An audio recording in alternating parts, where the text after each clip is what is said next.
పంజాగుట్ట శ్మశాన వాటిక గతంలో 60 ఎకరాలు ఉండేది. ఈ శ్మశాన వాటిక కబ్జాకి గురి కావడంతో ప్రస్తుతం 40 ఎకరాలకి స్థలమే ఉంది. 3 సంవత్సరాల క్రితం రోడ్లు విస్తరణ భాగంగా స్ట్రీట్ బ్రిడ్జ్ నిర్మాణం కోసం రహదారి రెండు వైపులా ఉన్న దాదాపు 200 వరకు సమాధుల్ని లాక్డౌన్ సమయంలో తొలగించి నిర్మాణం పూర్తి చేశారు. తమ వారి సమాధి తొలగింపై గంగపుత్రులు 3 సంవత్సరాల నుంచి పోరాడుతున్నారు. ఈ విధంగా గతంలోని 60 ఎకరాలు ఉండేది పంజాగుట్ట శ్మశానం, కానీ ఇప్పుడు 40 ఎకరాలు ఉంది. దాదాపు 40 ఎకరాల స్థలంలో ఉన్న పంజాగుట్ట శ్మశానం వాటిలో స్థానిక గదులు, మరుగుదొడ్లు, ఇతర సదుపాయాలు అంతిమ సంస్కారం చేసేందుకు వచ్చే వారికి తీవ్ర ఇబ్బందులు పడుతున్నారు. కనీసం కాళ్ళు చేతులు కడుక్కోవడానికి కూడా నీళ్లు ఉండట్లేదు. శ్మశానంలో 2 సంవత్సరాల క్రితం అభివృద్ధి పనులు ప్రారంభించి ఇప్పటి వరకు జరగట్లేదు. పంజాగుట్ట శ్మశానానికి ఒక్కోసారి 8 నుంచి 10 వరకు అంత్యక్రియలు చేస్తుంటారు. అంత్యక్రియలు ఇచ్చేవారు సదుపాయం లేక ఇబ్బంది పడుతున్నారు. శ్మశానంలో ఒక బోరు 3 నెలల క్రితం చెడిపోయింది.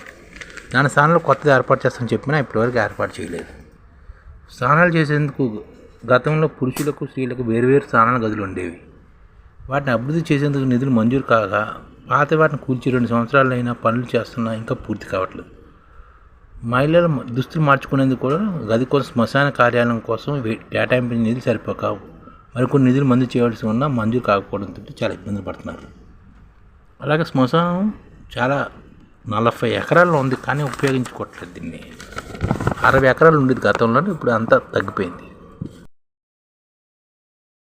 ఈ ఛానల్ ముఖ్య ఉద్దేశం ఏంటంటే, మన తెలుగు రాష్ట్రాల్లో 1 కోటి మందికి సంఘటిత రంగాల్లో ఏ విధంగా ఉద్యోగాలు ఇవ్వవచ్చు, కనీస నెల జీతం 30,000 వరకు ఏ విధంగా ఇవ్వవచ్చు, ఏ విధంగా చేస్తే ఉద్యోగాలు సృష్టించబడతాయో వివరిస్తూ ఈ ఛానల్ వీడియోలు వస్తాయి.